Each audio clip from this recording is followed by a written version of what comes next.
I've been going for a minute apparently, and I've got nobody watching. That's good. I can make some mistakes. That's reassuring. All right, there we go. I'm live as well. Well, starting. I've got 2 people watching. Cool. I wonder who they are. So We got anyone live. watching, do just say hey in the chat, and get to know who they are. In Twitch, you can get a list of kind of who it is. Yeah, you can do that in YouTube. Oh, you can have participants. Okay, it just says me. I don't know how it says 2, but just me. That's fine. Let me know when you're ready, and we'll do the introductions. Yeah, I'm ready whenever you are. Cool. I had someone saying, hey. Let's go. Who wants to go first? Tanya, start us off. You're the most confident. Yes. Confident? Yeah. My name is Tanya. I'm Tanya Powell. I'm a software engineer. I work at a company called GameSys. We're based in London. I mainly do front end. I do a little bit of back end every now and again when I'm forced to. Right now, I'm focusing more on React, which Eddie hates. Angular's better. This is not today. We do not discuss that, Eddie. That's true. Another stream. Mainly React. I've been doing a lot of DevOps recently. I don't understand what I'm doing in DevOps, but it's been working some way, somehow. Anything else I should add? Am I missing something? Tell us a bit about your team, actually, or should we come back to that in a minute? I'll be interested to know your makeup of your team, but maybe we'll come back to that. Maybe we'll do intros and then come back to that. Cool. Kyle, all yours. Well, if you guys are watching on my stream, you already know who I am. I run the YouTube channel Web Dev Simplified. And when I'm not doing that, I work full-time as a consultant for a consulting company doing Ruby on Rails work mostly. So front end, back end, full stack web development. And that's pretty much it for me. So Eddie, if you want to take it away for you. Yeah, hi everyone. My name is Eddie. I'm a full stack consultant as well. And I mainly, at the moment, in the last few years, been focusing in full stack JavaScript. So Node.js backend with TypeScript and Angular front end, because Angular is awesome. React. But that's a discussion for another time. Huge open source fan. I think behind me, you can see kind of a GitHub cushion and some other bits and pieces. I went for the focus to adjust. So big open source fan. Love to have lots of hackathons. I drag Tanya with me to quite a few, and she usually clears up the mess and the mistakes that I make. So thank you very much, Tanya. And we've got to get Kyle to come over the pond and do some hackathons in Europe. That would be awesome. That's the plan. So I want to keep over the next few months working on you to get you to come over this way. And I do YouTube as well. I've been doing it for about 9 months, I think, similar length as Kyle. And we've got to get Kyle to come over. Quite well. Oh, I've got a bit of echo coming through. That was my fault, sorry. I was trying to be meta and watch the live stream while being part of the live stream. Got you, okay. No, do it so you can see the questions and stuff and type messages, but just mute it. Yeah, have it, but mute it. Cool. But yeah, that's basically me. Awesome. Yeah, so should we get started talking about the whole point of this live stream then? Let's do it. Let's have that difficult discussion and have some actionable outcomes. Although I do have an issue on my live stream. Live stream health is red. Oh, that's not good. You might want to update your bitrate. Unsupported resolution. Okay. Ooh. Well, hopefully it looks all right. I'm sure. How does it look, Tanya? I've paused it. Let me unpause it. 1 sec. Play. My laptop's playing up. I can hear the fan going off a lot. Yeah, same with mine on an iMac Pro, but I am trying to record the disc as well as stream. But anyway, I'm sure it's fine. If anyone in my stream can write and tell me how the view is, do you see the thumbnails at the bottom right, and do you see us all in the picture, and not like half of us cut out? I'm sure it's fine. Cool. So let's get stuck straight into the difficult questions. So maybe it's interesting to actually hear about how our teams are made up. I'll be interested to know. Well, I can start if you want. I can say that my current team that I'm working with, I do change a lot as a consultant, but it's all male, 100%. And go on, sorry.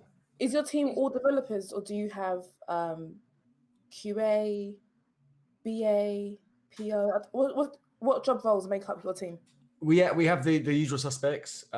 So we do have a product owner, stroke kind of BA. Yes, there's a bit of a conflict of interest there, but that's another discussion. We have kind of QA-ish and developers, designers, UX, and but all guys. And that's something that they know is a problem. And that's something actually I think this week we're going to get chatting about and see how I can help. I think, the CVs they're getting are just, when they're getting filtered by the recruiters, if they don't see the buzzwords and, 20 years of React, which doesn't exist, obviously. But you know what? They don't see those big numbers with those buzzwords. The recruiters don't send them through. So I think that's a big part of the problem. But we'll get into that in a minute. So when I arrived, it's all guys, and it's still all guys. So that's something I do want to change. And I'm the most, what's the word? We say BAME in the UK, don't we? So I'm the most kind of non-white male, I suppose. I'm the most diverse person in the team. How many people are in your team, Eddie? 2, 4, 5, and then 6, 7. 7, yeah.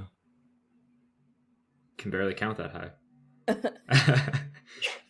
I'm just trying to think. Yeah, full time is only about 7. So, but yeah. Anyone who wants to go next? I can go next. So, I'm actually really fortunate in my team. We're a team of 9 people. It's 5 developers, 2 QAs, 1 dev and test, and our team lead. And it's 5 men and 4 women. And it's people from all different backgrounds, all different sexual orientations. We're a complete mix and blend of people of different cultures, races, ethnicities, sexual orientations. It's beautiful. It's a beautiful thing. Nice. And did you do anything special to get that, or it just happened? It just happened. Okay. That's really good. Yeah. I can't change my resolution while I'm streaming. Okay, I'll just have to I'll turn the bitrate down. Hopefully it'll be fine. Yeah, I can go next then if we want to talk. So with my team, there's also 9 people. We have a 9th person starting very soon. So right now 8, going to be 9 in just a couple weeks.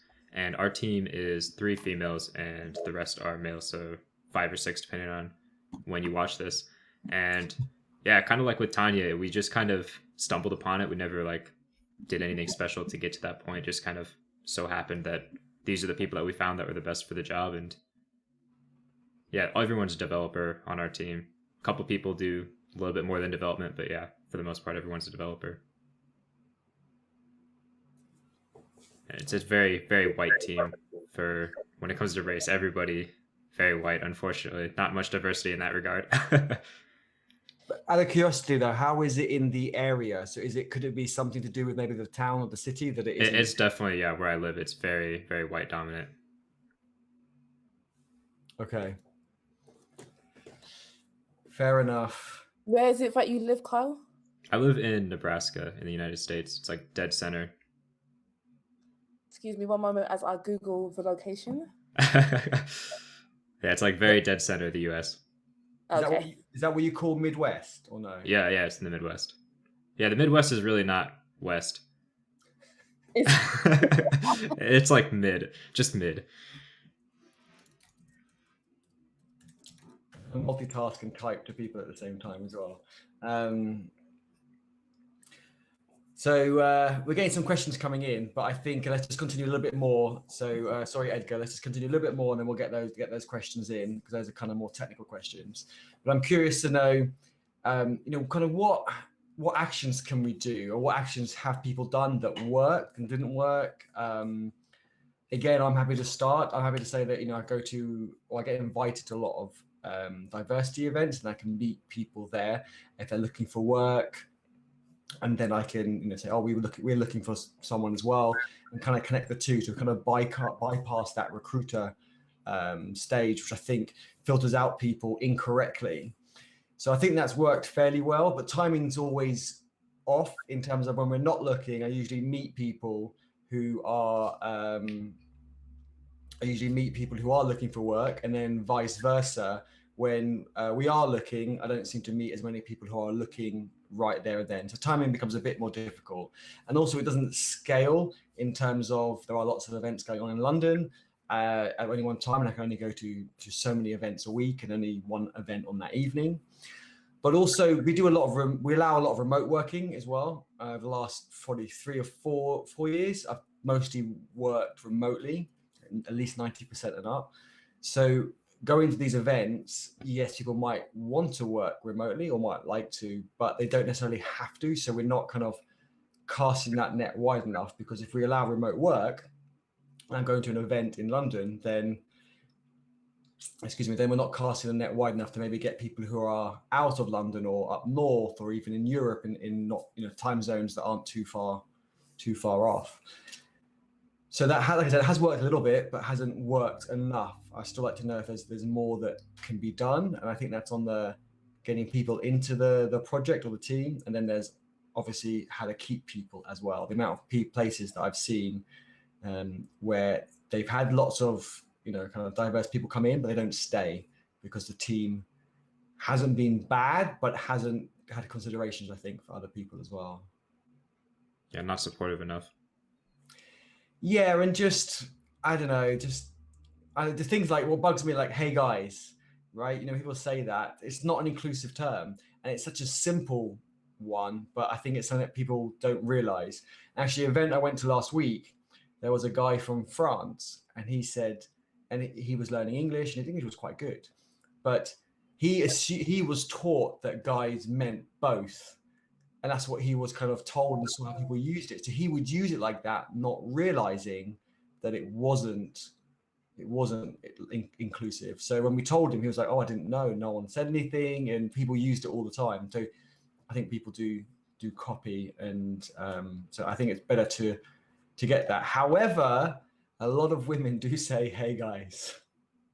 Well, I literally sat and watched their discussion maybe about a year ago on the Hip Chat about hey guys, and I was like, this is really interesting, because all the women who were taking part of this discussion were completely confused why anyone would find hey guys offensive. And one girl said, but guys means everyone. And I'm just watching this conversation and I'm like, this is quite interesting. And a few hours later I saw her in the toilet, and she said to me, do you find guys offensive? So I don't find guys offensive, but guys means men. It's a male term. And she had no idea. She's like, it's a male term. I'm like, yeah, just look it up in the dictionary. But she genuinely had no idea. She thought it was gender neutral. I was like, well. Yeah, I blame the US, right? We got the hey guys from the US, I'm sure from American movies and stuff, right? Yeah. Shots fired over here. It's 2 versus 1, so. No, we're all friends here. We're all friends. Yeah. But yeah, what actions can we do? Do you think, I like to call people out on it, even on YouTube when I see other, especially when it comes to a female YouTuber, I do write, say thank you very much for the video. However, please don't open the video with hey guys, because your audience is mixed. So, and some of them have responded and said, I didn't think about that, really sorry. And I've noticed they've actually changed how they open their videos, which is great. And whereas others have just ignored it. So yeah, I mentioned it once, and that's their decision. But yeah, in the workplace, if I mention it, people usually remember. They might occasionally make the mistake, but then they'll kind of usually pick themselves up on it and go, oh, I didn't mean that, sorry. And then I do that occasionally, especially if I hear someone all the time saying, hey guys, because we are a group of guys. And then that's really bad kind of habit. But yeah, calling people out on it. I mean, also like, so this I haven't got any in the current clients project. I haven't got any women, so I can't use this as an example in that place. But I'm interested to hear both of your feedback on this. But also, I find when you're in meetings or having discussions, usually the minorities kind of are more quiet when they want to put their point across. They don't insist so much, and someone insists more or shouts louder. Shouts the wrong word because they're not actually yelling, but just speaks that more higher and forceful. And they don't get their chance to say anything, or they try and put up their hand. And I always try and I always what do you call it? Tell people to stop and say, well, this person has tried to speak twice and no one's giving them a chance. So I always call them out on that. But like I said, in this team, I haven't had to do that because I'm the minority and I talk really loud, so it's fine. But in both of your teams, like in Kyle, you were saying you have three women and was it 4 or 5 men. So do you find they have as much of a voice as the others, or are they a bit quieter? Not necessarily because they're quieter people, just because everyone else just seems a bit louder? I think for the most part, it's pretty equal where I work, but I think that's also because of the kind of community and culture we have where everyone's on the same level, from, the owner of the company all the way down to an intern. Everybody's treated very similarly, and everybody's given a chance to talk and to do these things. One thing we actually do at my job is we do these weekly tech talks where everybody takes a turn just presenting some kind of technology related topic. It doesn't have to be technology related, but it usually is. Short, maybe 15-minute presentation. And everybody has to watch this and listen to it. So it gives everybody an equal voice and an equal time to be that presenter. And I think that really helps empower people that maybe wouldn't naturally go about doing these things, because we make everyone do one, at least once every couple weeks or so. So it really empowers these people that are quieter to speak up, and it'll make them speak up more often in situations where they maybe would have stayed quieter, whether it's just a quiet person or a minority group that's just staying quieter because they maybe don't feel as comfortable being surrounded by other people of the majority group. I think it's really good that you got that balance. Yeah, it really helps having, like almost 50-50, because it's not quite 50-50, but it's close enough that you don't really feel a minority. Like if we had maybe 1 woman working with us and then 8 guys, I could definitely feel like if I was that girl, I'd feel really intimidated. Like you're the only one, like you have so much to live up to, and it'd be really, stressful. I have been that only one before. I've been the only ethnic minority and the only female in a team before. I've been in a room full of 15 white guys and me, and I'm like, oh my god, this is my worst nightmare. I feel myself just internalizing, and I'm just going in on myself. So I'm like, this is intimidating. I'm like, you're all middle class, I'm working class as well. That adds to it, and I'm like, oh my god, this is a nightmare. And I found myself paying no attention to the meeting. I was just in my head, in my own thoughts the whole time, like, when is this going to end? When is this going to end? I want to go, I want to leave. This is horrible. Were they inclusive, or were they mean, or what? Like on that scale, like in the middle? But I think it's human nature. You feel comfortable with those who are like you. So when you're almost opposite, if it's a room full of people who are opposite of you, it's like, oh my god, I just naturally feel uncomfortable. And it was not a good meeting for me. Yeah, I suppose that's a good point. You're right. If you feel like the odd one out immediately, no matter what it is. Yeah, no, I do understand. There's actually a question in the chat for you, Tanya. I don't know if you can. Oh yeah. Have a look. Have a look.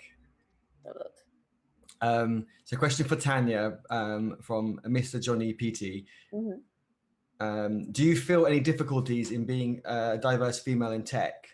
Do you feel you have to work harder or better as it to be a valuable part of the team? Yes. Okay. Yeah.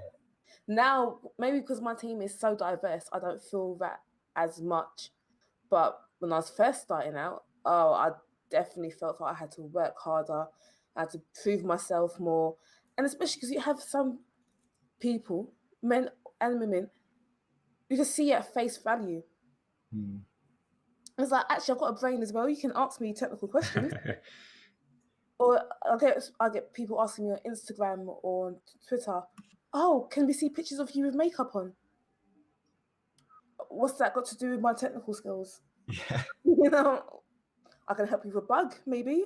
I can give you career advice. No, you just want to see what I look like. Okay, bye.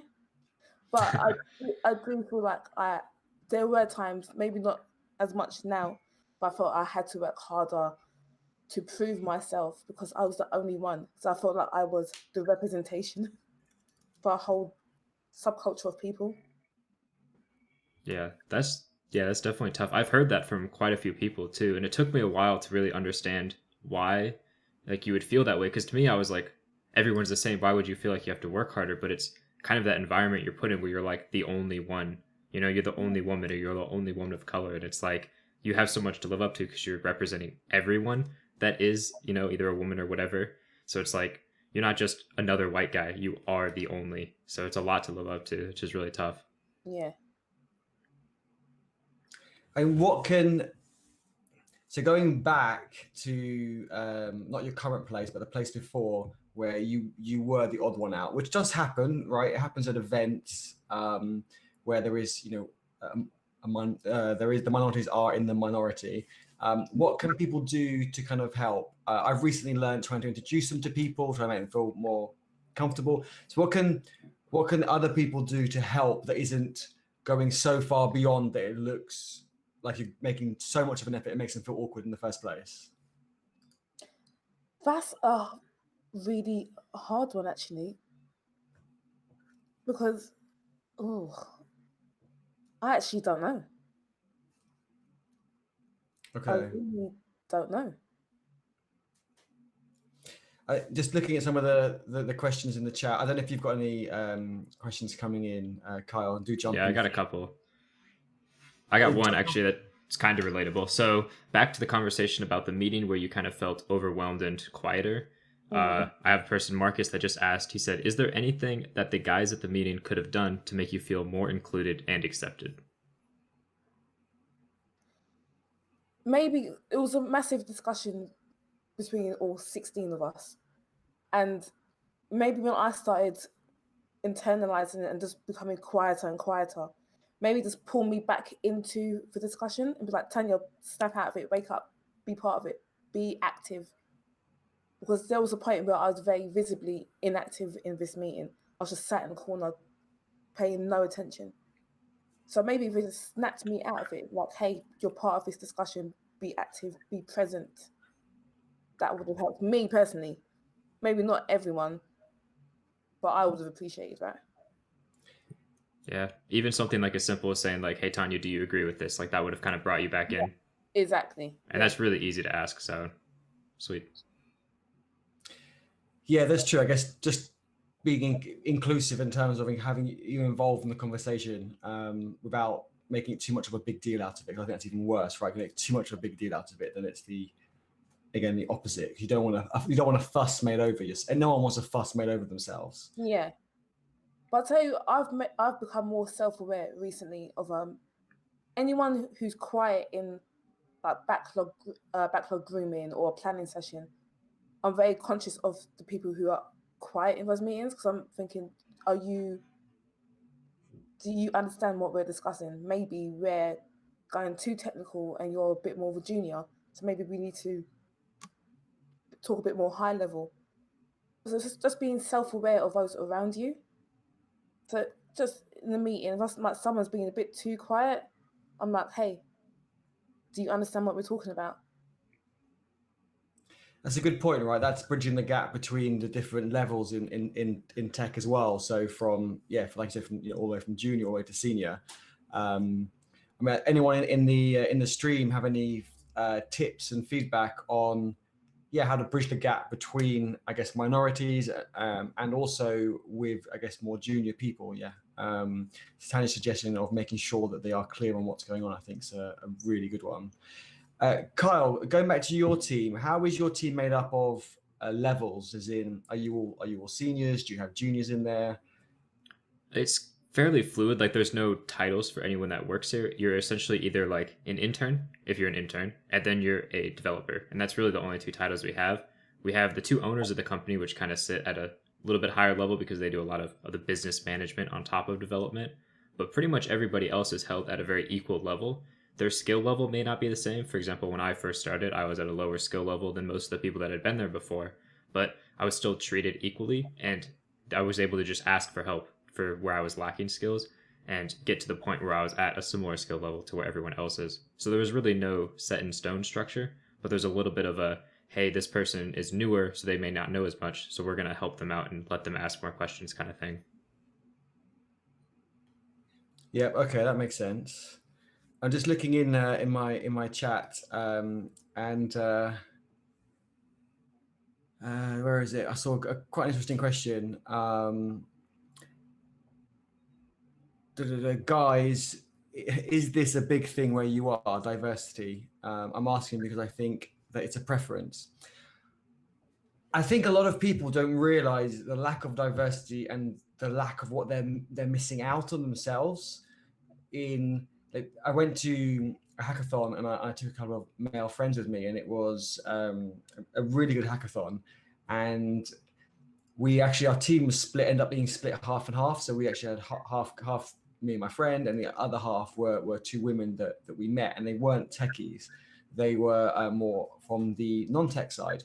What was really interesting was how they contributed to the team and try to deal with the challenges we had. They looked at things very differently from us. And I'm thinking very small part of diversity here. So I'm not saying this covers everything. But what was interesting was we won because we came up with a better solution, because they looked at it very differently from the way we looked at it. So we ended up coming up with a better solution. And I think if you then go wider with diversity, not just gender, you go into all the other areas, then again you're going to get a better answer. I mean, who's seen the video of the I can't remember where it was, I saw it on Facebook, the hand dryer? Oh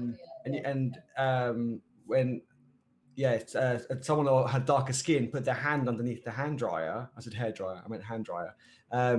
It didn't turn on, and I just thought, that's just so weird. Whereas if they had someone as part of the development team, someone on the test team, these things wouldn't occur. And technology, I really believe that technology is for everybody. And if you don't have that mix at the beginning of the journey, then you're going to try and solve it later. And wasn't there that issue with one of the Apple apps? Was it for? It was a female app. It was for like the menstrual, but it was developed by a bunch of guys. And there was one most obvious feature that was needed that apparently was missed out because guys didn't really kind of get how to use it and all the rest. And so technically it was good, but practically it was bad. I'll have to dig it out. It really made me laugh when I heard that. I really had a good laugh. But I mean, I'm sure there's some other examples that other people have as well. Yeah, I think really like with the whole diversity in certain areas, whether it's like a preference or a need, and whether it's stronger in other areas, I think certain areas emphasize diversity more than other areas. Like I feel like where you guys live in like the UK and in London, it's much more emphasized there, rather than where I live, it's much less emphasized. There's not nearly as many events focused on women in tech in like the Midwest where I live, but we need more of those, I think. Like just raising awareness is really important in these places where you may think it's not a preference. It's more because they probably just don't realize it. Like I never really thought of it as a problem. I never really kind of realized it when I was in school. Like I may have been realizing like, oh, there's only one woman in all of my classes, for computer science, but I just never really thought of it until after I kind of like got further into it and really realized that there was this big diversity gap and this problem here. And it's just because there wasn't enough education about it. So I think having those events is really important. Just to add one more thing to those events, though, I see those events as a stepping stone. In my lifetime, I really hope that those events are no longer, because they're no longer needed, as in the problem's solved. If that makes sense, that's what I would hope. I mean, it's great that we have these events as a safe space, for women in tech, from BAME in tech, and all the other groups they have. I think it's brilliant. But I'm hoping one day they're not needed because the problem is solved. And I really hope that I can see that in my lifetime. Kyle, when did you realize there was a problem? I would say it was partway through when I was in school, when I got to my more upper level classes, like junior, senior year of college. Because in the earlier classes, it's not as noticeable since you take so many general education classes that I would see a lot of, women in those classes. But when I was taking mostly just, programming related classes, I would notice I would have classes that were like all male, or maybe just one or two females in an entire class of 40 people. And I was like, this is definitely not right. And I thought maybe it's just where I live.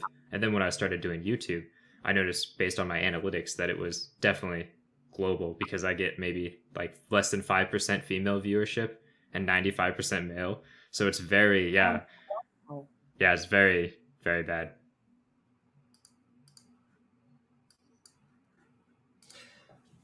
When on my videos that focus on coding, I got to agree with Kyle. Mine are probably like 80% male and 20% female.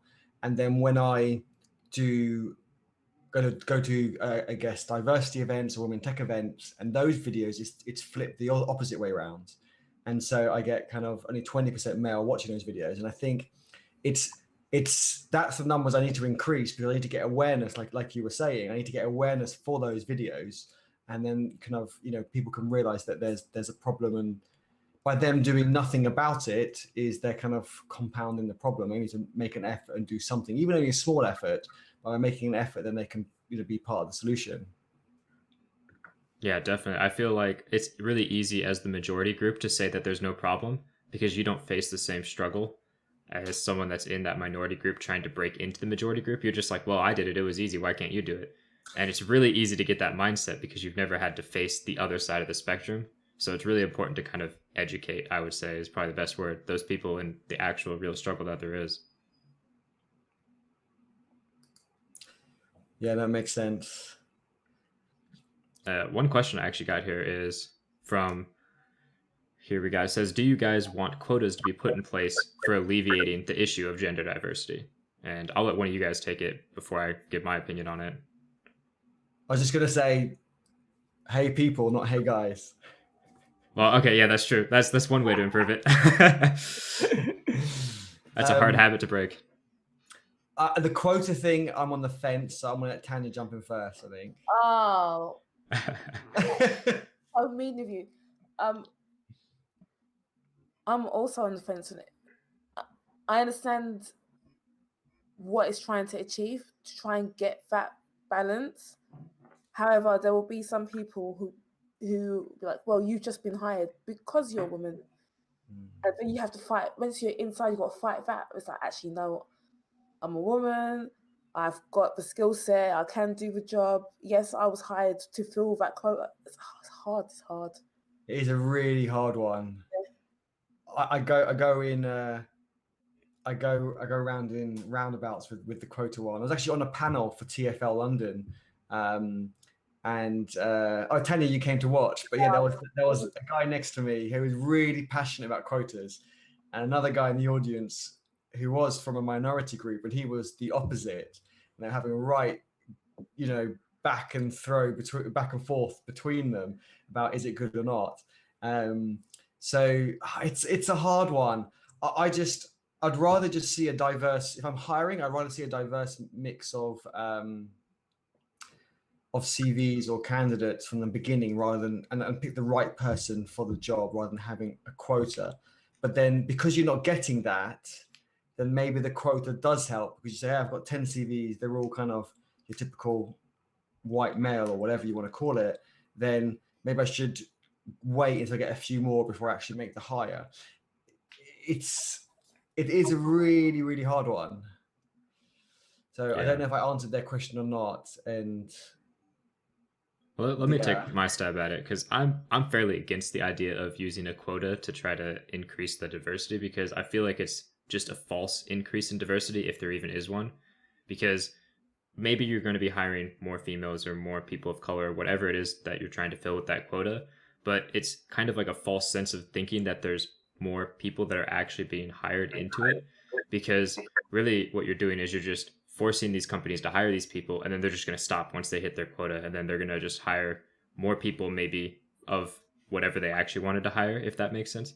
Like, it's going to make them just force them to hire people that they maybe didn't want to. Maybe they're just hiring a bunch of people because they have to, and then they'll just hire other people on the other side of the quota because maybe they needed 10 females that they needed to hire, so they'll hire 10 females and then they'll hire 10 males, and they'll just make these females not do as much work because they didn't want to hire them.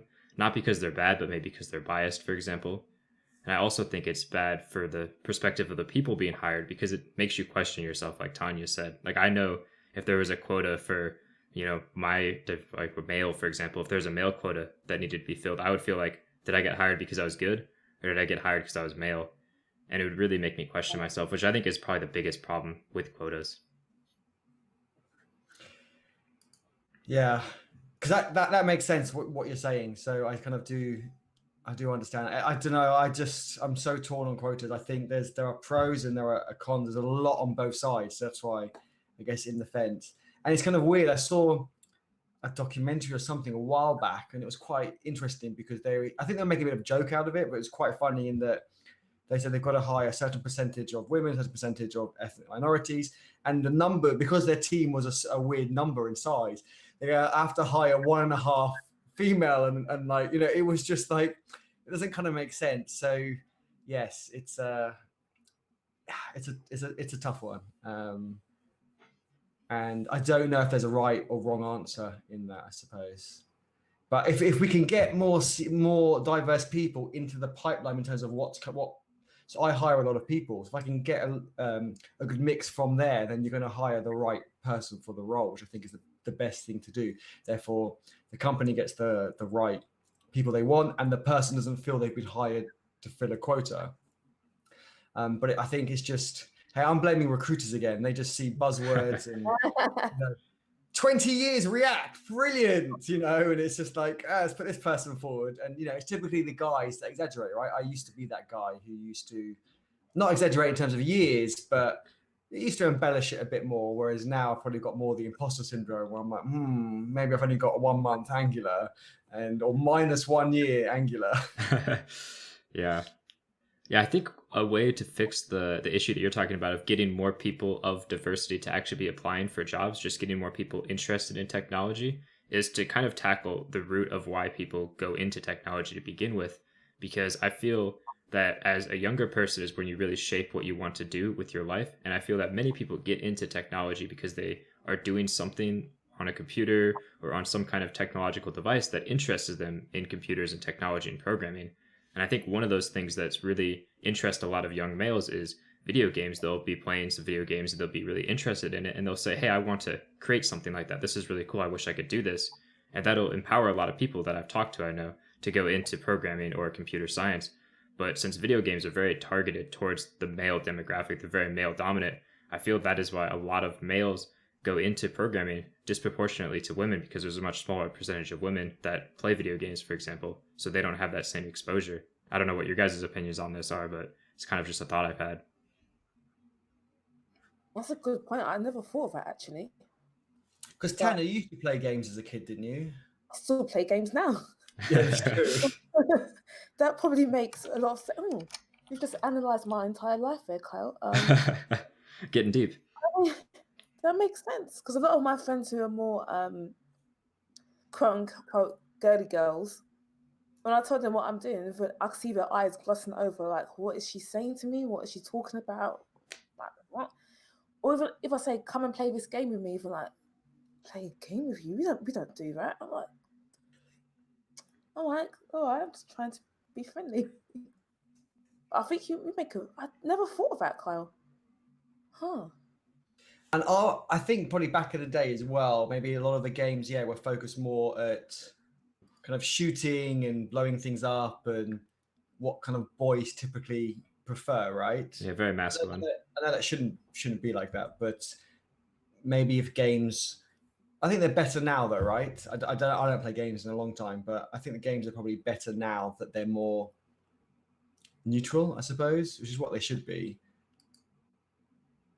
Yeah, I think it's definitely better now, but it's not like good by any measure. Like, it's not as targeted towards males, but it's still very disproportionately male versus female. And when it comes to the people that actually play video games, but there are a larger percentage female than there was 10, 15 years ago. Yeah, that's true. I'm just looking at the chat and just catching up. Hey, we've got people from New York. Representing the US. Sorry, say that again? I said representing the US. Yeah. Got Algeria as well, which is cool. That's awesome. I did ask in my chat where people were from. I'd be interested to know where some of your people are from, Kyle, as well. Are they mostly US or? Yeah, I recognize a couple of people in the chat. I know someone from Sweden, from the US. So got US, we got Europe, we got a couple US that I recognize. Cool. Someone asked a question about hackathons. Is it a good way to find jobs? I think so. I try and hire people from hackathons that I go to, because I really believe that if you can work with someone for 2 days where you're both kind of tired, you're both stressed, you're racing against the clock, you're hungry, you're more tired, and you can work with other people and you do well and you get on with them and you can see they're actually decent people, then in a better environment, in a workplace environment where you're not going to be that stressful and that kind of cutting corners and all the rest, then you know that they're going to thrive and support other people in the workplace. So I really love to hire people from hackathons, and I've worked at some places where we hadn't needed to hire anyone, but I liked someone so much we encouraged them to join our team, and we spoke to our boss and said, well, I spoke to my client because I'm a contractor, and said, look, you don't want to miss out on this opportunity. This person is great for your team, and we've made roles for that person. So yeah, going back to the hackathons, I think they're great, really do. And even for juniors, I know quite a few juniors who have got hired at hackathons, and companies are starting to run more hackathons so they can look at the talent. Again, I don't have a high opinion of recruiters. Actually, that's probably wrong. I don't even have a low opinion of recruiters. That's probably more what it's like. They're just trying to make money with the least amount of effort and max amount of gain. And so it's a numbers game for them, right? They just throw loads of rubbish at the wall. I was going to say SHIT, loads of rubbish at the wall, and hope something sticks. They don't. And as soon as you say, yeah, I want that role, and as soon as the client says, I want that person, they've lost interest in you and they're kind of moving on. So I've only used 3 recruiters in 15 years, and I'm hoping that number never goes up. Go on recommendations, meet people at hackathons and events. Sorry, I digressed a bit anyway. That's fine. But we also need more diversity at hackathons as well. I went to I go to many hackathons, but most hackathons I go to are male, your typical kind of male dominated. And but I went to a gender pay gap hackathon, and there was only 3 guys out of like 70 people there. And it's gender pay gap hack, so I guess it wasn't as exciting. I don't know why there was less of a turnout from the guys' side. Do guys not care about the gender pay gap? I don't know. So that was a bit disappointing. Yeah, I think part of the problem. I'm sorry. Go ahead. No, you go ahead. Maybe when it comes to events like hackathons or meetups or whatever it may be, maybe if the subjects are more gender neutral subjects. Can't think of any off the top of my head, but maybe that will make it more balanced. If it's something, I cannot think of a subject. While you're thinking, I'm going to jump in there and say, but gender pay gap, I still think is neutral, because even if you're a guy, you're going to probably have a sister, a mum. One day you might have a daughter. You want to solve the problem for not just for yourself, but for your family members that you have now or have in the future. So I still see the gender pay gap is everyone's problem. But not everyone's going to think like that. There's a lot of self-centered, selfish people in this world who are concerned about me and me only. True, but then one day they might get married, right? And if they marry a woman, then they want her to earn more, so therefore them as a couple earn more as well. So I don't know, I don't know, just I see that as it's a problem for everybody. But like Tanya said, not everybody thinks that way. Even I never even thought about it that way, in the way of my wife or my sister or my mom, those people are going to be negatively affected by it. I never connected it like that so personally before. I feel like a lot of guys, they just write it off as well, I'm not affected by that, so oh well, not my deal. I'm getting paid more, okay, whatever. That's how a lot of guys I feel think about it, because it's really not directly impacting them, it's indirectly impacting them, and it's harder to get fired up about something that's not directly affecting you. True. Fair point. Yeah, you made a good point though about the whole relation and family thing. I feel like we need to present that more, because that's very directly relatable to people. I mean, I've only learned to express it in that sort of way recently, because going to these events, meeting these people, I hear other people's opinions, especially the minorities. And that's why I love going to these events, because I get to people articulate it a different way, and eventually, something kind of sticks, and you go, right, that's why I do it. So I do it because I think it's right, but then when someone says it, I can articulate it again better to other people. And when someone said it like that to me, I didn't make that up. I can't take credit for that. It was wow, that actually does make sense, and I want to use that a lot because, yeah, it absolutely does make sense. And that's why we need to encourage people to go to these sorts of events, and so they can learn and understand. And again, why I record a lot of the events on my YouTube channel to hopefully reach a wider community, wider audience. Yeah, definitely. I have actually someone that just made a comment in my chat that I think is a pretty interesting. I'll phrase it as a question for you guys, but he said in India, we have a national level hackathon where we have to include a female team member in order to apply for that hackathon. What are your guys' opinions on that? It's kind of like a quota, but it's not for a job. It's more for a, hackathon, a more informal event. Like, what do you guys think about that? Go on, Tanya, I'm talking too much. It's still like a quota to me. Yeah. So that lady may feel like I'm just being part of a team, just so the rest of the team can participate in the hackathon. Yeah, Like, it's kind of like the who overthinks everything. I might be thinking, am I here because of my abilities or am I here because of my gender? Yeah, definitely. It's kind of like that old, in middle school gym or whatever, where you always had to include a female on your team for whatever you're doing in female or in gym, and it made that female sometimes feel like, am I here because I'm good or am I here because I'm a female? Yeah. So my response to that is quite interesting because it's a quota. I agree, and so it does feel like a quota, and all the things that you both said are valid. However, my hackathons recently, because I'm going to more or getting invited to more like women in tech events. I'm at Expedia next week for women-driven development, a hackathon, and I get invited to all these events from Google to Facebook, etc., and so forth. That when I tweet out, I'm going to this hackathon, who wants to come? 99% of the time now, because of, I guess, the network that I've kind of built up is more kind of minority based, I end up going with a team of minorities. Is that the right word? Yeah. So yeah, the last hackathon I went to, it was 3 women and me, and that wasn't because I needed to fill a quota. That was just those were the people who wanted to come to the hackathon, and it was just a tech for good hackathon. So it wasn't specific to any area, and that was quite interesting. So I did that without trying. Yeah, I kind of am of the opinion that I like this idea better than a quota. Like, with how much I'm against quotas, I think this actually has some good benefits to it because, like, if you need to fill, you need to have at least one female on your team. It may make you convince someone that you already know, a friend that you have that's already somewhat into tech, but maybe not super into tech, and you were able to convince them to go to this hackathon that they would have maybe not gone to on their own.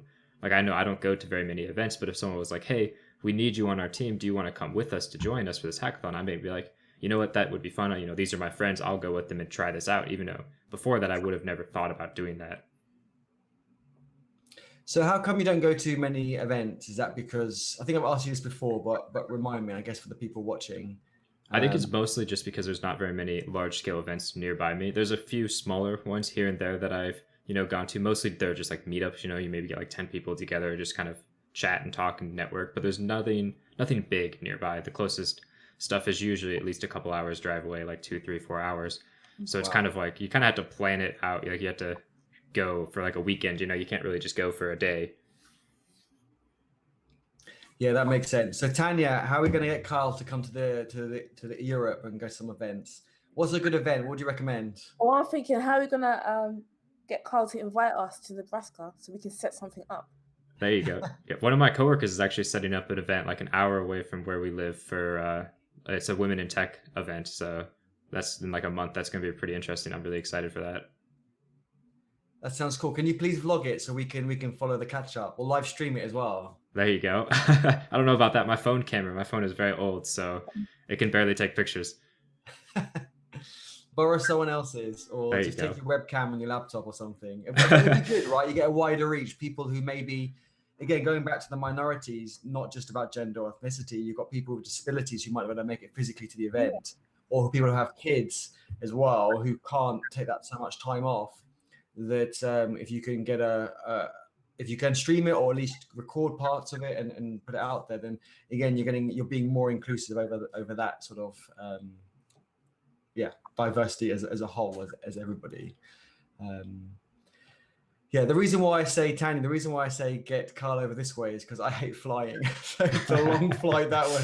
Let's get him to fly this way. Something like maybe like Web Summit in Lisbon, Portugal, or some other good events we have. We'll find some events for you to come over. And I want to get. Do you both know Joshua Fluke as well? I've seen like a couple of his videos, but that's about it. Yeah, he's a really good guy, and I keep telling him he's got to come over as well. I'm sure we can work something out, and we'll get one of the events to sponsor it or something as well. There you go. That'd be nice. It's expensive to fly all the way over to Europe. Yeah, we'll get the events to sponsor it. We'll say, look, both these those people will vlog the event, being at your event, and you get more kind of visibility in your event and stuff. So I'm sure I can speak to a few people and at least fund part, if not most, of your expenses. That'd be nice. So that'd be cool. So I haven't had any more questions on my stream. What about you? Have you had any more? Or anyone watching? If you have any questions for us, do fire it in the chat. Yeah, definitely. Same with my chat, because my chat is way better than Eddie's chat. So just come over here and ask me the questions. Don't ask him. What he said. So how many people do you have watching now on your live stream? Who's winning? I have 5 right now. What about you? I just hit 8. Woo! Oh, dang it. It's probably my wife on my iPad, my iPhone, my laptop. That's cheating. Yeah, plus the rabbit as well. So yeah, 5 of those people are probably just my household. Nice. And I've got Tanya as well, so 6. Or just hit 9. I think Tanya opened it on her phone as well. Oh, man. Yeah. So on a serious note, we've got no more questions. I guess I've got another question unless either of you have a question or topic you want to discuss. Go ahead. Tanya, are you sure? You go ahead. So I think we've covered most of this, but again, just to kind of reiterate for the new people that have joined. So what can the majority people, the opposite of the minorities, God, I'm so bad at articulating, but you all know what I mean. What else can we do? We've got some actionable takeaways that we can, that people can do or take to a team. I mean, putting things up on the wall. I know some teams put like things up on the wall, like don't say, "Hey guys," and there's some alternatives. "Hey folks," or "Hey people." But putting it up on the wall, I don't believe is enough, right? People just walk past it, they don't look at it. I've seen that at various places. I think calling people out in a polite way, not in a name and shame sort of way, I think works. But what sort of actions could we have? Do you mean what people are in the team? Yeah, in like a day-to-day, like if we were in a team now, how could we improve the way we make people feel welcome, I suppose? I think one thing that we can do it's very difficult to do, but it's to try to throw away any bias that you may have. Because if you see a majority of people, like let's say a majority of people at your company or in tech in general are white males, it may give you a bias that, oh, well, they're better at this. That's why there's more of them. So you need to throw away all of those bias, even if you don't realize you have it. It could be, subconscious, and it may make you treat people differently when you interact with them, because you may subconsciously be thinking, well, there's only one of these people here, so clearly they're not as good as these 10 other people that we have. So you need to just try to throw that away and treat everyone equally as much as possible. So my team lead, he's very interested in emotional maturity and personalities. So 2 weeks ago, he had us all doing Myers-Briggs personality tests and then discussing it amongst the team so we can actually get to know each other and break down the walls that we might have had. And that really helps because everyone, we had to pinpoint our weaknesses and discuss our weaknesses in front of each other, which, it's not everyone's comfortable with that, but it really helped. And he even gave a talk in front of a lot of people in the company about emotional maturity and because we're his team and his guinea pigs, made us do all these tests about emotional maturity just so we can learn to understand each other more and to be better humans, actually, and not have as many, to be consciously aware of our unconscious biases. That's really good. Yeah, I've never even thought about doing that in a company standpoint, as opposed to, like, they make you do that in school a lot, but I've never thought about it in like the business standpoint. That's really interesting. really important. It really worked. It really worked. So now we can all laugh at each other's weaknesses, and no one's taking it serious. That's nice. It's kind of like the weekly talks that we do where I work. It really helps because before those talks, we usually just have, everyone in the company is just in a Hangouts call and we're just kind of, bantering back and forth and really just joking, getting to know each other. So I think that also, it's kind of like what you're doing, but a less formal way of doing it and not as effective, I don't think, but it still helps everyone to get to know each other because we're all just joking around, having a good time. There's no expectations in that meeting. I think that really helps getting to know each other as a team. Mm-hmm. Bonding as a team, because even if you are the majority, you're just white middle class male, doesn't mean you won't feel like an outsider because of whatever reason. So you need to feel part of the team and included as well. Yeah, definitely. Yeah, I think having the informal setting, I think, is really important. Having those no expectations of business related activity, just having it be as informal as possible is really important. Otherwise, you feel like you need to be the best you can because you're, in front of your boss, for example. But if you can take that formality out of it, I think that's really important. Definitely. Yeah, that's a really good idea, actually. I think when places go, oh yeah, we do beers on a Friday and that's how we become inclusive, and that's just the complete opposite. That's not. I think if a team gets on well and they want to have beers or have something else, they'll organize that. But doing something like you were suggesting, Tanya, I think is a really good idea. There was a good point made in my stream, and where is it? By Edgar saying, what's both of your channels? So I've just shared in my chat. It's Tanya Powell and Web Dev Simplifiers. I've just shared that in my chat. So thank you very much for that question. It's a really good point. And I should have. Tanya writes code, by the way. It's what, sorry? Tanya writes code. Oh, is it Tanya writes code? Let me write that in. Tanya writes code. But you can just share a link on your, just paste the link in if you want from your channel in the chat. I don't know how to make you an admin. It might block the thing. I don't know how to do that. Something for next time. Yeah. Well, there's some questions. Let me have a look. Oil and gas, political reasons. Yeah. So I think that comes back to quotas. If you're hired as a quota, then yes, there is going to be difficult. It's going to be difficult for that person if they've been hired as a quota. For other people will feel they were hired for the quota, and they will feel they were hired for it. So I guess the more I think about it, maybe the quota, again, I said I was on the fence before, maybe I'm leaning the other way. Quotas aren't a good idea, but there needs to be another solution. You need to have more options into how to get more diversity into the potential candidates. And then it goes back even maybe further, like Carl was saying, that there are less people going to uni to study computer science. Not that you need a computer science degree, but I'm going that far back, kind of when you finish school, or interns, or however you get into that kind of coding space, that we need more diversity coming in from that route. But I think some countries have it quite well. So when I was in a conference a couple of weeks ago in Brussels called FOSDEM, and it's about 12,000 open source developers. And the mix is actually quite good. And I got invited to an event in Albania in May. Actually, I think Tanya should come with me to that as well. But what was interesting, the people who told me about the event were actually 4 women. And it was actually quite interesting because usually it's guys driving these sorts of things. And it was actually quite interesting. And they say how they're all, one of them said they were organizing it. One of them said they were going to speak at it. One of them said they're an open source contributor. So I think other countries might have it a bit better. I mean, other countries probably have other problems, but in terms of what I just saw recently was quite interesting. I also went to one of the stands at Gentoo, to Gentoo, the Linux distribution, and I think they majority had women as the core contributors, which was quite interesting.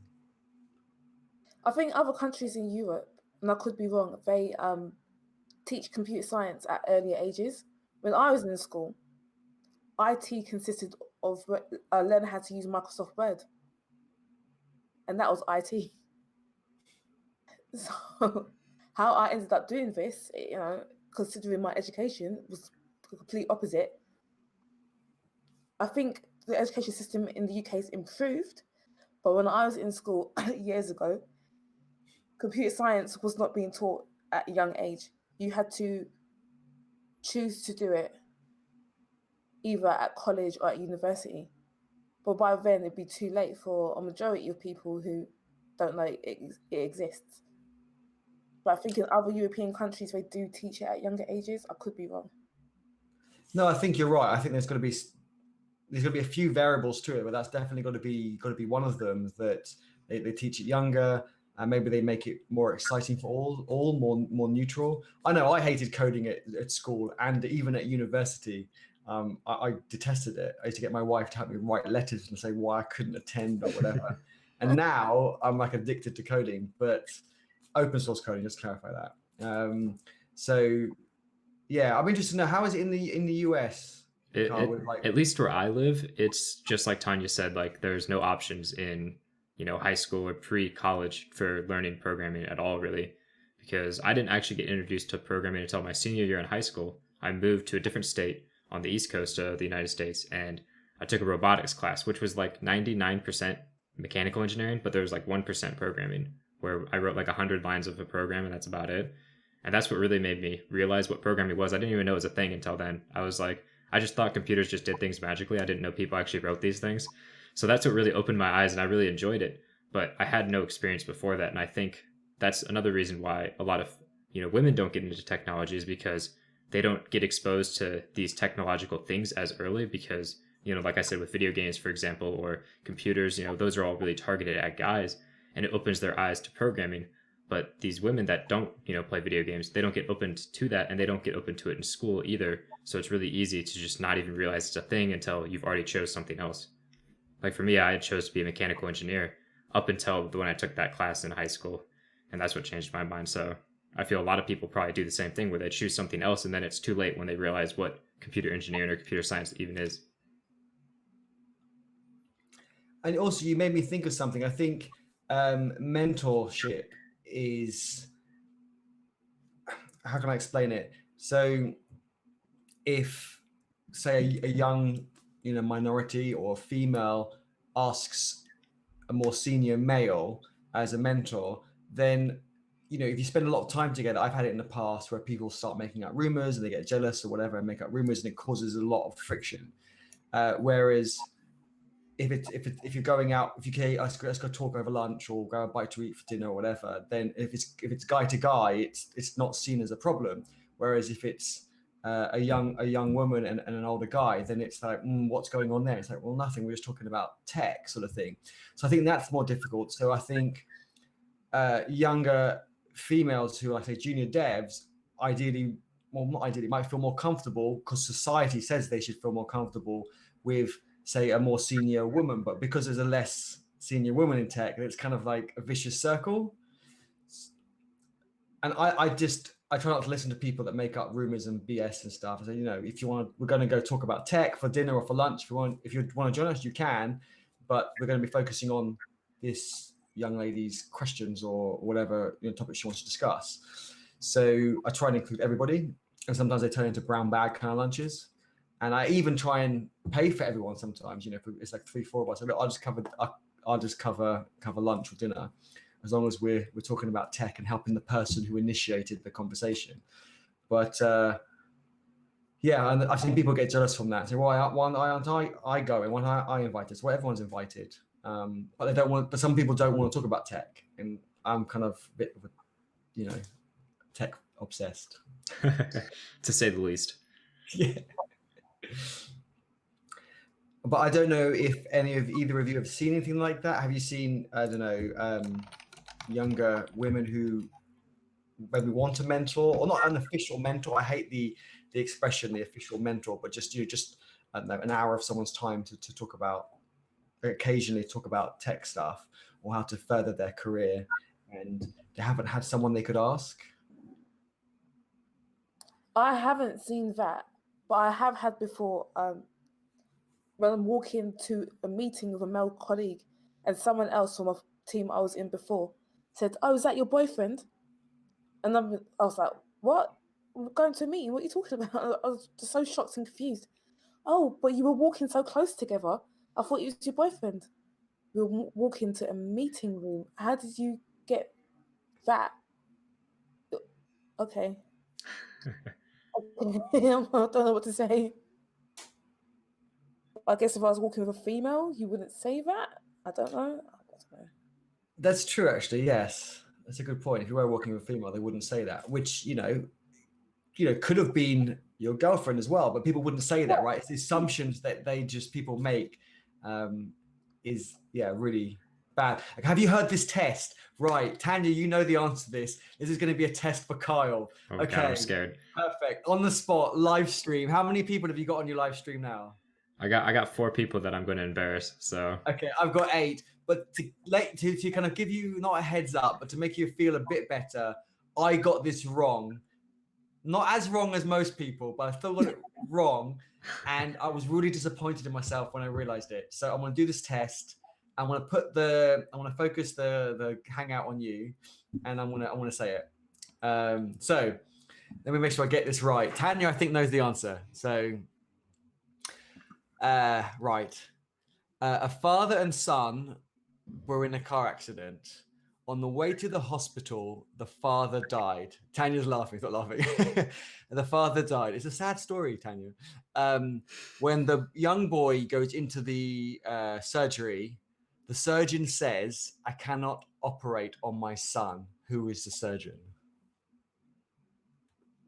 his other father. That's what I said. And it's not like wrong, but it's, what about the mum? Yeah. Like, what about her? It could be the mum as well, right? Oh yeah. Oh my gosh. That's the thing, right? Oh my gosh. I didn't even realize it. And I think my excuse, which I know there's no excuses, but my excuse, because I said the same thing as you, and I said, okay, the boy had 2 fathers, and I thought, I'm being really, Yeah, I thought I was smart. modern or whatever, but yeah, and it's not. It could be the boy's mum, and so I guess the answer is, I guess it's the mum or the dad. So you could put both, but the thing is, I think in English we don't have masculine and feminine, right? A chair is a chair, a table is a table. We don't have like in other languages. However, as a kid growing up, for me, certain words were kind of expressed in a maybe in a masculine way, like mechanic. For me, when I hear mechanic, unfortunately, because it's been, this is me being honest and open here, it feels more masculine. Okay, over the years, it's got more neutral now because I'm paying more attention to it. But also surgeon, to me, when you watch Neighbours or Home and Away as a kid, or I don't know, movies, the surgeon was always male, and so for me that was kind of drived in that way. So I guess I blame myself now. I should pay more attention, but I try to. But I guess the society, it wasn't, with the TV and all the rest, it was that way. So I'm kind of saying you weren't the only one. I said the same as you, but yeah. I'm hoping my kids. Well, actually, I tested it out in my niece and nephews, and a lot of them said mum or dad, and I was really happy that they said that. It shows that they're, I guess, more aware than I was at their age, or even now. Yeah, I think that the problem with diversity is going to get a lot better just over the years, because I feel like younger children, they just don't have the same biases that older generations had. Like, it wasn't imparted upon them. They're imparted to think of things more equally, while older generations, it was very like, you're better, or these people are worse, kind of thing. So even if it wasn't said so black and white, it was very implied. Yeah, exactly. It was implied a lot. Yeah. But Tanya, I know I couldn't do that on you because I think I've done it to you before, or you were there when someone did it to me or something. I can't remember. I think I was there when someone did it to you, and I think I laughed. But honestly, what would have you said? Honestly, no, I might have said the other father as well. Okay, so I don't feel so bad. Because even when you said giving mechanic as an example, I still mechanic man. Mm-hmm. Yeah, no, it's bad. Yeah. Okay, I'm just seeing some questions come up just about kind of HTML5. I'm just going to say, Edgar, practice every day, little and often, and make sure you do it open source. and I look forward to hearing how you get on. Just try and learn a little bit every day. And blogging, vlogging, all that stuff does help everybody, I think, because you're getting your personal brand out there. So definitely, yeah, do whatever you're more comfortable with. If it's blogging, vlogging, definitely do that. Affiliate marketing, I don't know, sorry. Yeah, no, I agree with Eddie on this. Like, if you're learning something, the best way to learn it is just to put out there what you're learning, because you have to understand it well enough to talk about it. I know with like doing YouTube, I've learned so much from things that I thought I already knew, but just because I had to learn them even deeper just to teach them. So it's really important to take that extra step of learning, I think. That's a really good point. You're right. When you try and teach it, you do learn it even better. That's why I love it when people ask me questions and say, oh, this is a really simple question. You probably know the answer, but you have to really think about it, because we make a lot of assumptions. We just do things. We don't think about the details. When I get asked a question, I actually love getting questions. And put it out there open source, because one of my hiring techniques, tips, tricks, this is me kind of giving away a secret here, is I love to look at people's code from 3 months ago, 6 months ago, and I want to see that their code from now is better than what it was back then. But whereas if they've got nothing out there from before, then I worry and get concerned. So even if it's not your best code, put it out there, put it open source, share all your learnings, don't be shy, be transparent with it. It'll only help you. Have you seen that some companies now expect you to do open source? That they will ask you, it's a tick on against your name if you do open source, and if you don't do open source, they don't want to invite you in for an interview. Have you seen this? I have, and I'm probably partially guilty of that. Not, I wouldn't hire them into the interview, but the CVs that I look at, if they've got a GitHub link with activity, I put it to the top of the pile, because I can see their work, right? And if someone could write there that they're the president and on their CV or their LinkedIn, and you wouldn't know if it's true or not. So for me, I like to see some of their work. I see other companies doing that. I don't believe it needs to be contributing to a big project. Like some people say, oh, I haven't contributed to Angular or React or whatever it is. Well, no, it could be your own project. If you're just writing a blogging platform just for you to use, as long as that's open source and I can see your work, then it doesn't have to be a contribution to somebody else's work. It just has to be a contribution to even your own project. And I think that helps everyone. I know some people say, oh, I don't have time, I've got this and that, but everyone has a play with stuff, right? Sometimes, once a month, they might spend a few hours playing with some new tech or something. Just put that out there, even if it's not the tech you're applying for. I've had people apply for, say, full stack JavaScript, but they enjoy playing with Python and TensorFlow and stuff like that. That's fine. You just kind of see how they think through things and so forth. So yeah, I'm guilty of that, but I'm not so strict on it as well, if that makes sense. I guess it's hard making your stuff open because you think you're going to be judged by your code quality and your knowledge. But I think that's really important, that people are humble, because when you join a team, you're going to be not judged, that's a hard word. Your work's going to be reviewed, not just to make sure it's good enough to get merged into the mainline branch, but also for knowledge transfer. We have always 2 people review our PRs now, because we want it to be transferred, the knowledge of what changed and so forth, transferred to 2 people as well as being reviewed. So if people aren't used to getting their work reviewed, they're really uptight about it, or they hold all their work until it's super perfect. They spend like 2 weeks doing a humongous PR, and there's no value in that. I'd rather have 4 PRs in a day, but each one's only got like 4 or 5 lines of code, but it did add some value to the project. So yeah, I don't know how it is in the States, Carl. Do people expect GitHub links on their CV? I don't know if they necessarily expect it, but they want to see at least some code somewhere, whether it's GitHub or even if it's just in a Dropbox folder. They just want to see that you've written something and to look at your code, but they don't really care if it's, React, Angular, or any other project. They just want to see what you've written, because it's really hard. Like if you work for a company for 10 years, but none of the code you wrote is available, and you never wrote anything on your own outside of it, it's like, how do you judge this person's ability to do the job other than them saying they're good at it? So they really like to see something. It doesn't have to be a lot, just something. Yeah, it makes sense. And if someone's putting it in Dropbox, I immediately get alarm bells. And I was thinking, why aren't you just putting it on GitHub?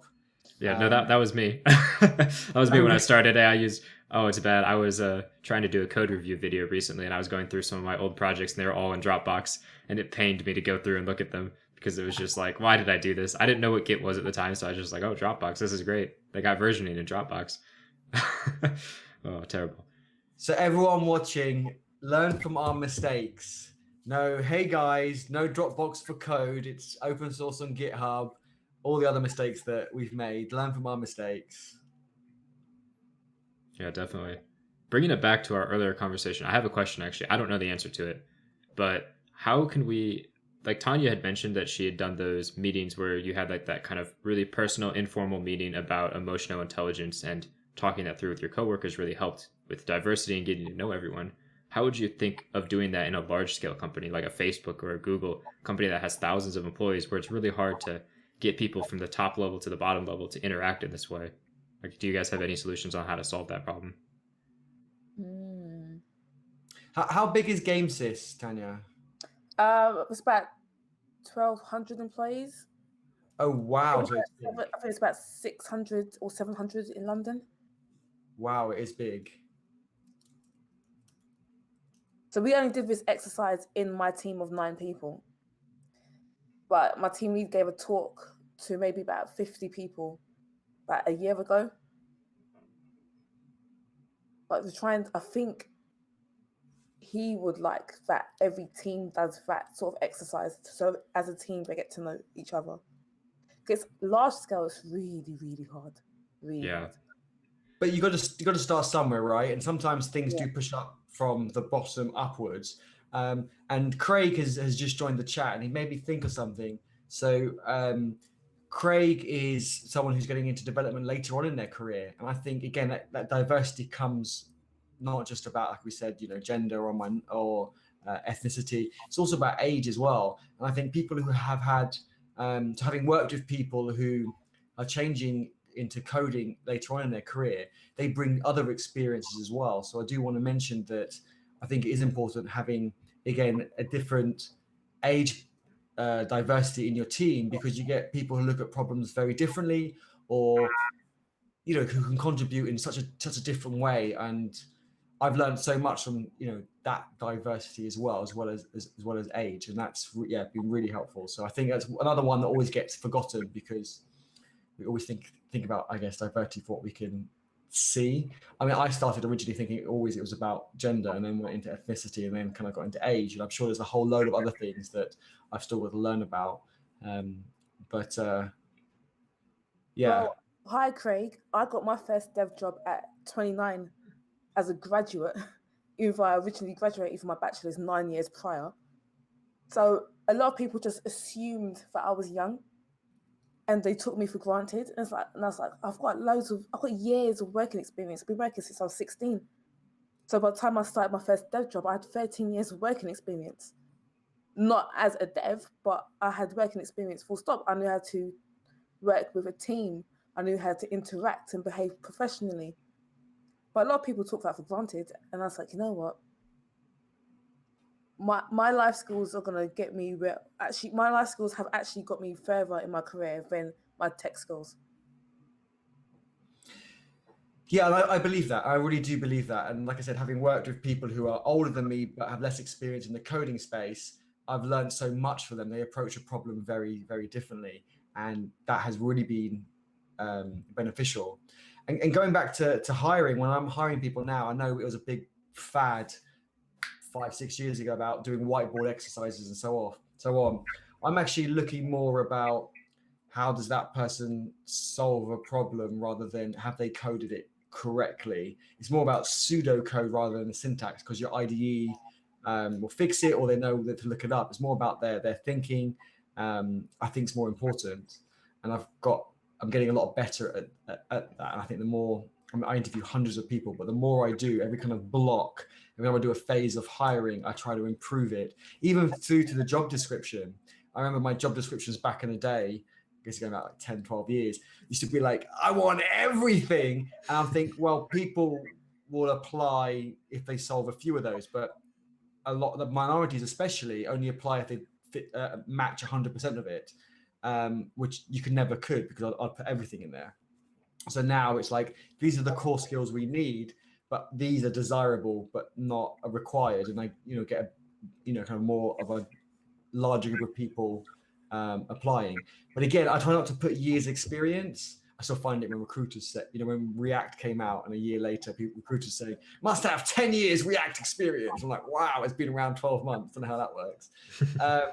But yeah, I think years experience also isn't great. I mean, experience is good, but if it's in a different language, I don't really care.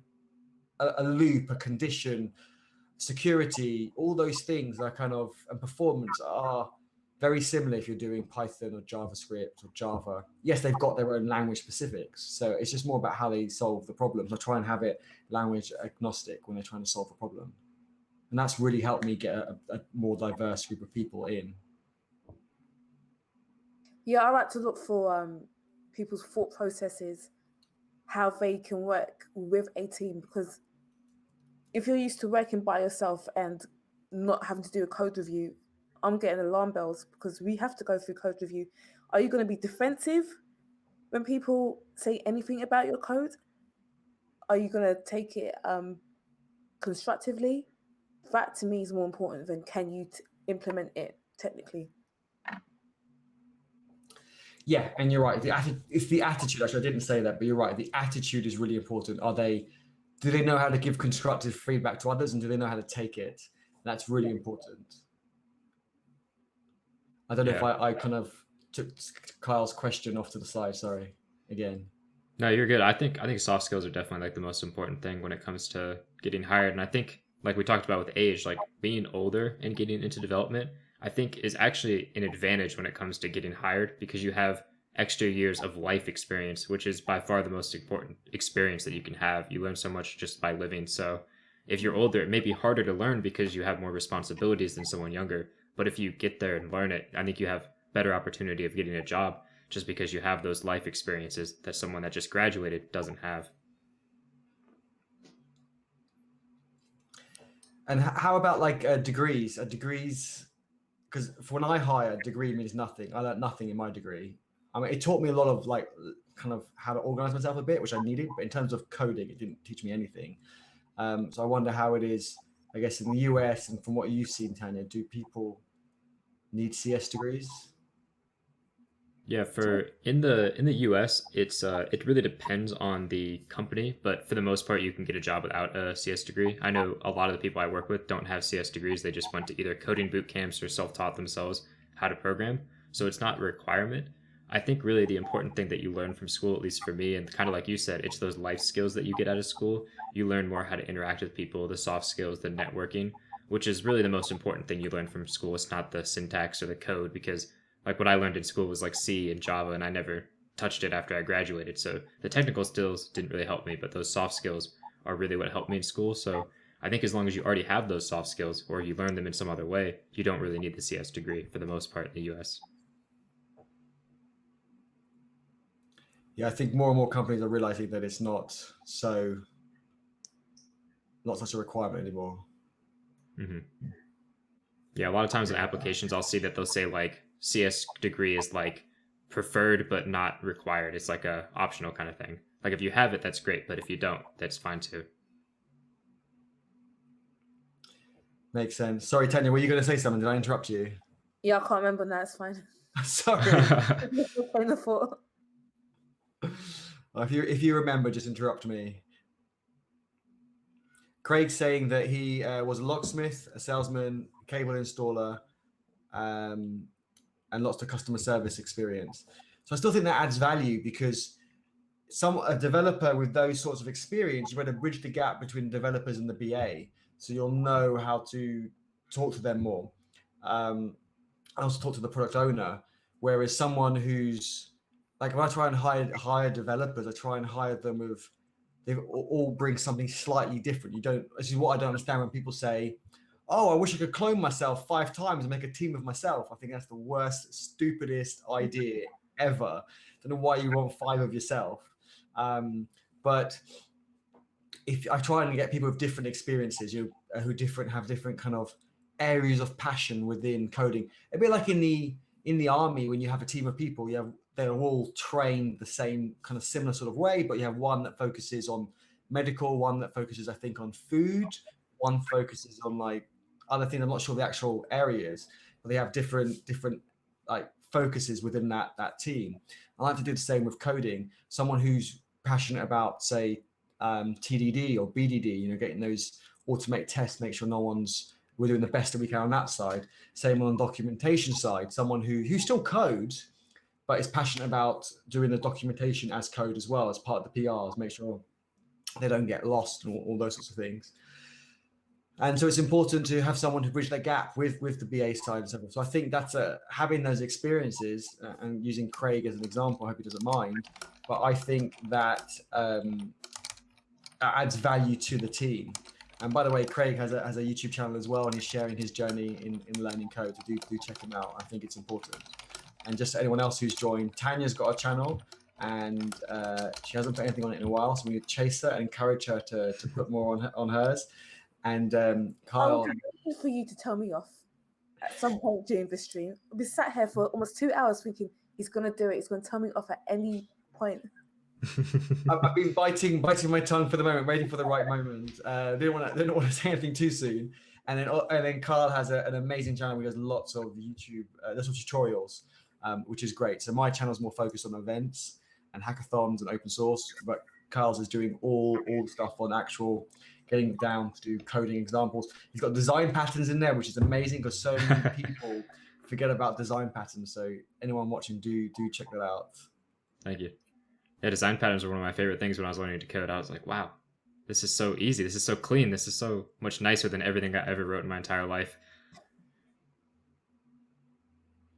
That's cool. That's good. Yeah, and it's that, I don't know, the amount of people I interview, I always say open source, people need to do open source to stand out, but also design patterns, because the amount of people I interview, especially from the JavaScript world, and they say, oh, tell me about a design pattern that you use. I'll say, well, curved corners for buttons. And I'm like, what? Talking about architectural design patterns, adapter and factory and those sorts of things. Mention MVC, but no one really writes an MVC framework anymore. So we consume it. It's good to understand it. I'm also interested in what design patterns people actually use in their day-to-day. So I like to use the adapter and factory quite a lot, and stuff like that. So yes, if you want to stand out, definitely learn those as well. So go head over to his channel and learn about those. And I think the last one you. Oh, sorry, Tanya, go on. I think a lot of people use design patterns but just have no idea they are using them. True, but they might not use them correctly. I know you can take a bit of a spin on design patterns, but like with the adapter pattern, for example, I see so many people that do 80% of it and miss the last 20%, and they don't get the full benefit of just doing that last 20%. And it's not a lot of effort to do that last 20%. So it's good to read up on it, I think, is what I'm just saying. Yeah, I think Tanya has a good point though, because I've noticed that, like, I don't know all the design patterns out there, but I've noticed, like, when I do more research and learn more, I'm like, hey, I've used that before, or like I've implemented that. I must be smart. But then I realize, like you said, it's not 100% like what they said, but my mind has gone that way. Like using the null object pattern, for example, like that's one that I used long before I even knew it was a thing, just because it made sense, So I think Tanya's right in that people use them without maybe knowing the technical term for it. So something to check for when you're interviewing. True. That's very true. I don't just test them verbally. I do kind of say, oh, well, how would you architect these classes, like pseudocode? It doesn't have to be perfect. And I just want to see how they, like when they do inheritance, like hate people that people inherit and chain up all these classes, and it's like, no. Yeah. So, yeah, I do that as well. So I'm not just being purely harsh. I'm just writing a message in my chat. I was just saying, everything you do when you're learning should be open source. Banging that drum still. When Craig wrote, I need to get more into open source. In your learning, make it open source. Yeah, I do think like putting everything that you work on when you're learning up there and available is a good idea. Not only just so you can go back and look at it and realize how far you've come, but other people will also see how far you've come. Yeah, exactly. And even my startup's open source. I do everything open source. And that's my clients' kind of work, and I can't, unfortunately. So yeah, cool. Does anyone else have any questions? Craig, this last week, solid GitHub. Okay, cool. My GitHub is getting a bit weak over the last kind of few months. I blame my client. Yeah. Has anybody got any more questions? I don't really have anything that I can think of. I don't know about any of you guys.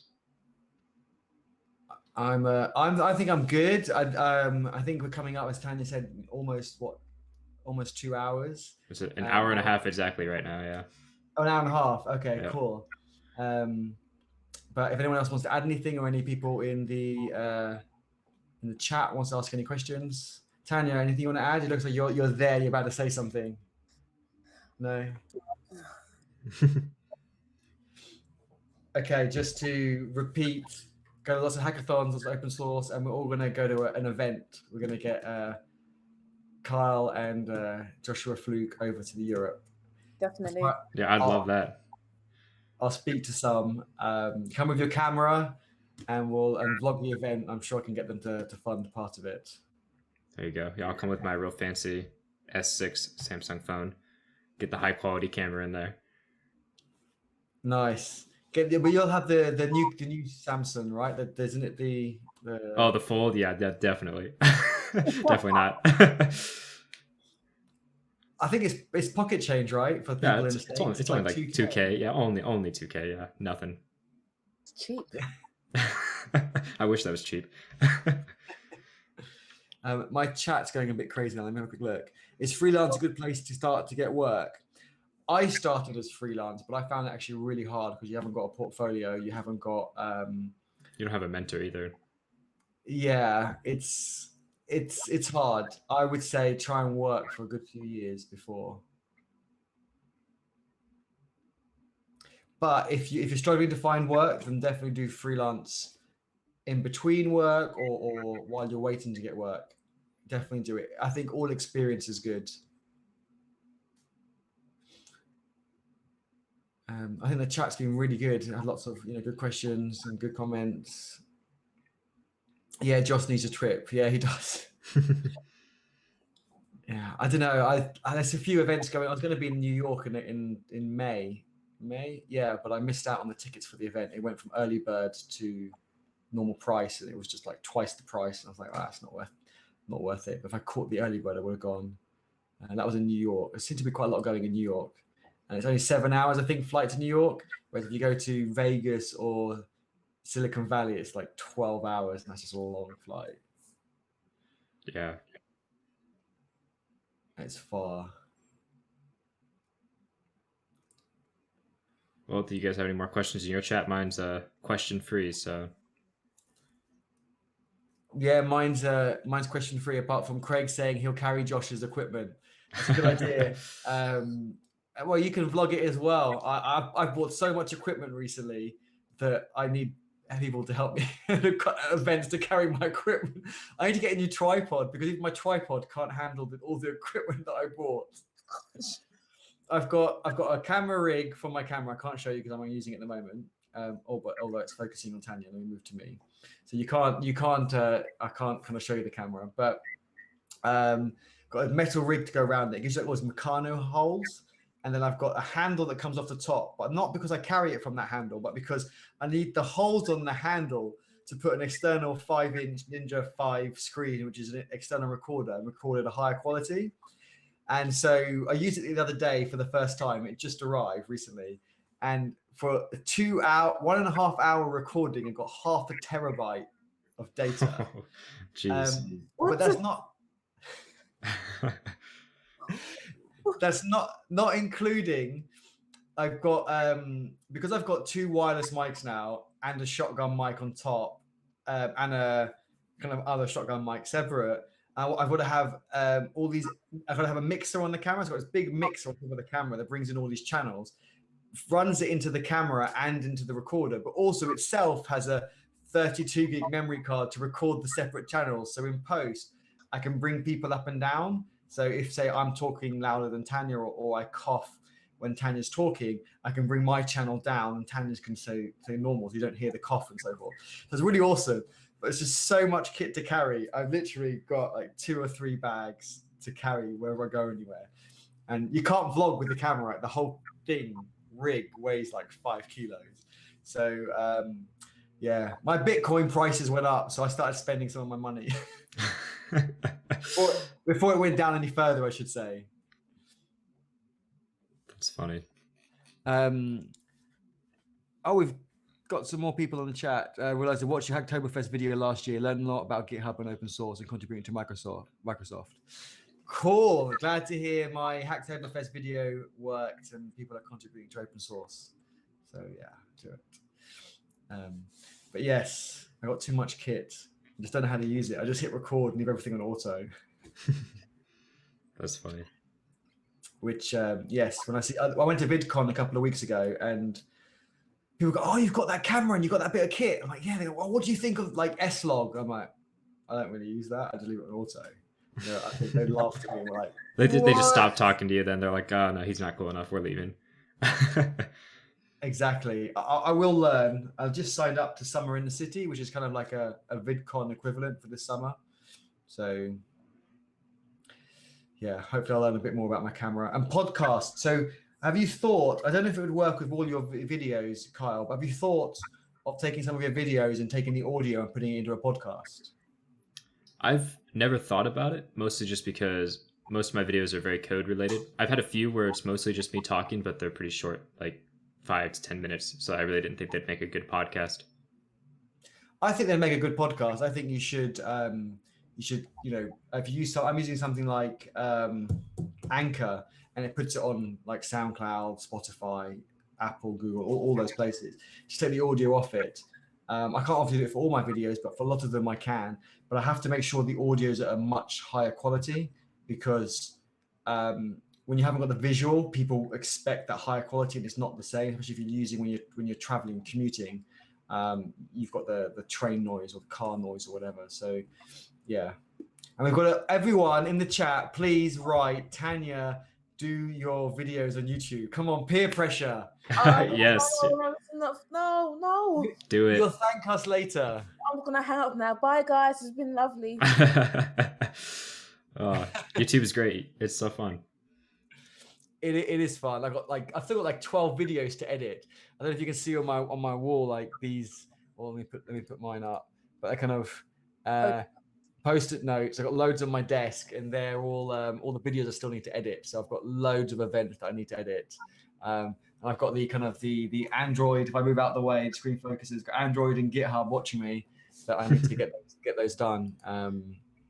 So yeah, lots more videos coming up. I'm probably going to do them a lot more rough and ready now just to get them out there. But Tanya needs to do hers. Yes, Tanya, have you seen the chat? You've got a few people. Thank you very much, everyone. I really appreciate it. Thank you for saying, Tanya, do your videos. But you're right, Tanya, you can encourage more people into tech, more diversity. You could be, helping it more than you do already, because you help a lot already, but help even more. And I could finally use my camera. And you bought that expensive camera, right? I could finally use my lovely camera. Exactly. So everyone subscribe to Tanya's and Craig's, and Craig's channel, but also Kyle's channel. And then Tanya, we expect a video when? Tomorrow? No, today. I want a video in an hour. In an hour? Yeah, wow. in an hour. No pressure. I'm going to the cinema. I'll just live stream from the cinema. There you go. With me. We want tech live streaming. Something about tech. You love React. Tell us why React is better than Angular. We all know it's not better, but we'll let you have your 2 minutes of fame. Okay, let's just do a test before we go. Right, we'll call it a day soon. Excuse me. So people in the chat, write Angular if you think Angular is better than React, or write React is better than Angular. Tanya obviously votes React. Kyle, Angular or React? React. I've never really used Angular much, but I like React better. And you should use Angular. I thought you were an Angular person. My plan kind of fell apart. Thanks, Kyle. You judged me wrong. I did. Craig, come on. We've got Vue in there. Okay, I'll accept Vue. I haven't used it, but I hear it's better than we got one Angular in my chat, which is kind of saddening. No, they're my favorite person. Oh, they said they've never used React though, so they don't know what they're missing out on. You're missing a world of pain, so it's good. Stick around. Craig says React. I never used Angular. Craig, I'm defriending you. You're not my friend anymore. Craig, you're my best. Edgar, React. No. Yeah, it sounds like you're losing, Eddie. I am losing. Doesn't mean I'm wrong. I'm just losing, right? No, it means you're wrong. Cool. On that note, if there's nothing else left for everyone to add, I might go get some dinner. It's like just turned 7 o'clock here in the UK. Yeah, I need to eat lunch. It is like 2:30 here. I haven't eaten lunch yet. I'm pretty hungry. Cool. Listen, thank you, everyone. Thank you. It was Kyle who initiated this live stream, so I really, really appreciate you making sure we have these difficult conversations. I think it's important. The more we talk about it, the more we learn about it, and the people learn about it. So I really appreciate it. Thank you, Kyle. Yeah, thank you guys for coming and talking with me. It's great meeting you, Tanya, and it was great talking to you again, Eddie. It's good, and we'll do some more. We'll do some live streaming at events that you go to. I'll do live streaming and videos at events I go to, and we'll do one where we all go to. I actually made some notes on that, and I've got an evil plan. I'm kind of scared. we will come up with something. Awesome. We'll do stuff with React. Yeah, there we go. We'll go to React Conf. Yeah. I got invited to one, and I said, I think in Amsterdam, and I said no. Oh, I went last year. Oh, we'll talk about that later. Okay. Share my opinions. Okay. Craig says to learn Angular just for me. Do it, and then you'll see how much better it is. It's a bit harder, but it's a full framework. It's not just like this kiddie library that. Oh jeez, this is his face. Oh my god. Oh jeez, this is going bad. It's gone from bad to worse. Yes, apologies. I'm gonna shut up now. And Tanya, don't defriend me, please. We're friends, right, Tanya? No, we're not anymore. I think me and Tanya are going to be friends, and you're just going to be kicked out of the group. I'm only joking. So yeah, I'm only joking. Cool. All right. Thank you again, everyone, for joining, and Kyle and Tanya, I really appreciate it. Yeah, thank you very much. I'll see you guys later. And thanks for watching, for everybody that watched. Yeah. I'm gonna hit the stop streaming now. Bye, everyone. See ya.